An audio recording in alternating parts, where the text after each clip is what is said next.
பெண்களுடைய வெற்றிக்கு காரணமாக அமைவது யாரால் அப்படின்ற கேள்வியை நாங்கள் வைக்கிறோம். சத்தியம் சுருக்கமாக சில வரிகள்.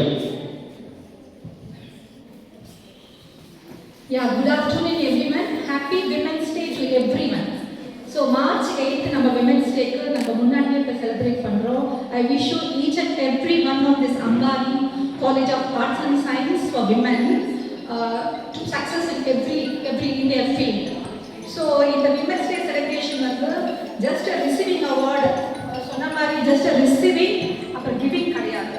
இப்போ நீங்க வந்திருக்கிற இந்த 300 ஸ்டூடெண்ட்ஸும் நாளைக்கு இதே மாதிரி இந்த மேடையில நீங்க வரணுன்றதுக்காக ஒரு உத்வேகமான ஒரு ப்ரோக்ராம் தான் இந்த ப்ரோக்ராமா நான் நினைக்கிறேன். ஸோ ஸ்டூடெண்ட்ஸ் நீங்க என்ன ரெடியா அவார்ட் ரிசீவ் பண்றதுக்கு ஃபியூச்சர்ல? Yes yes yes okay. என்னுடைய இது பார்த்தீங்கன்னா லைக் இந்த சக்சஸ்க்கு இந்த அவார்டுக்கு ரீசன் மீனிங் வந்துட்டு என்ன பொறுத்த வரைக்கும் for every women it's not like that மென் இல்லாமல் எதுவும் நம்மளால பண்ண முடியாது. ஸோ நான் நினைக்கிறேன் விமனுக்கு வந்து பார்ட் 1 அண்ட் பார்ட் 2 ரெண்டு லைஃப் இருக்கு. ஸோ பார்ட் 1ல வந்துட்டு நம்மளுடைய அப்பா என்னுடைய லைஃப்ல நடந்தது. Yes given me the good education, ஒழுக்கம், கல்வி, அப்புறம் நல்ல ஒரு கேரக்டர் எப்படி இருக்கணும், உழைப்பு, மெயினாக உழைப்பு, அந்த கன்சிஸ்டன்சியை தொடர்ந்து செய்கிறது, இந்த மாதிரி நிறைய எங்கள் அப்பா எனக்கு சொல்லிக் கொடுத்தாரு. ஸோ அந்த part 1 of my education side I was very successful. அப்புறம் பார்ட் 2 என்னுடைய அப்பா பேரும் இப்போ நான் சொல்ல விரும்புகிறேன், டாக்டர் சி கோவிந்தராஜு.